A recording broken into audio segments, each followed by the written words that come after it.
Last month, we ate our way through Osaka, but our Japanese adventure ain't over yet. This month, we're off to one of the world's most culturally rich cities, Kyoto. The former Japanese imperial capital, Kyoto hosts hundreds of ancient temples and shrines, truly exceptional Japanese cuisine, and is also home to the International Manga Museum. Join us in part 2 of our quest for all things weird, wild, and wonderful that Japan has to offer. On the road with Core. Unless you've been living in some kind of geek-free vacuum, you've heard of the Japanese illustrated art form manga, which has influenced both anime, such as Akira and Ninja Scroll, as well as video games like Afro Samurai and Final Fantasy. Naturally, our first stop in Kyoto had to be the International Manga Museum. Upon arrival, we were greeted by the museum director, Toshio Kosaka, who showed us around.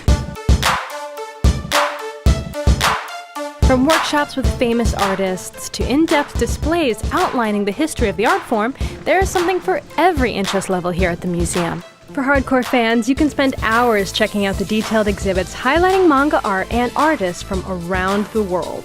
Feeling inspired? Then try your hand at designing your own unique manga character from existing templates of facial features. And we love that you're encouraged to get some manga-style hands-on with their extensive collection. Not just for display, but for reading. Now that's our kind of museum. But if you want to go back to the roots, make sure you check out a traditional street picture show performance. Because we got in good with the museum director, he gave us special access to view plaster casts of the drawing hands of the world's most famous manga artists, including the magic hand of Hayao Miyazaki, creator of anime such as Spirited Away and Ponyo. But despite what the museum director told us, we suspected there's more to Kyoto than just the manga museum. And there are lots of ways to see Kyoto.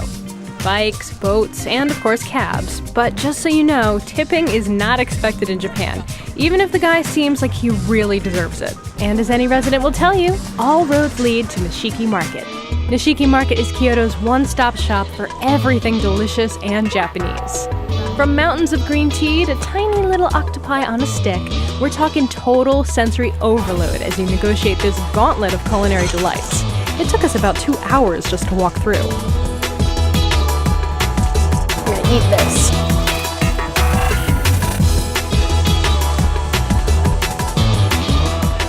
Being all sea sluggy. Kyoto is also famous for its sake, and as you can see, the market is loaded with all kinds of fun items. So pick up a few gifts for your family while you're here.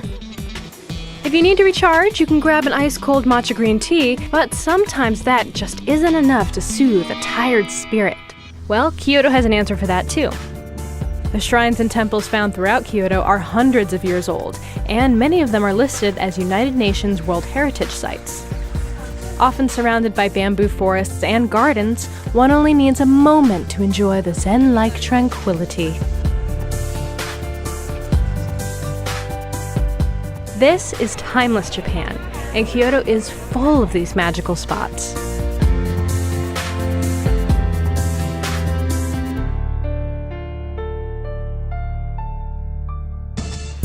If you head further up into the mountains, you may encounter some of the locals. Snow monkeys. Arashiyama Monkey Park, also known as Monkey Mountain, is home for over 170 macaw monkeys, which wander around in the open looking for handouts from their mostly hairless guests. Hey, nice weather we're having. I like your fur. Want to blow this popsicle stand? It's quiet. I like the silent type. I can get that for you. Ah yeah, monkeys everywhere must be getting a kick out of this one. All those silly Homo sapiens get into the cage to feed treats to the monkeys roaming free outside.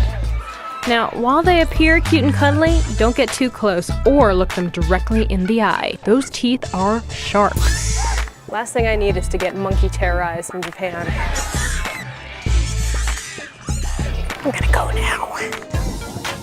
From what we've seen, Kyoto stands apart from cities like Osaka and Tokyo and is rooted in the past. As it turns out, there's a little weird or wild in Kyoto, but there is more wonderful than you can handle. If you want to get a taste of traditional, timeless Japan, Kyoto is the place to see.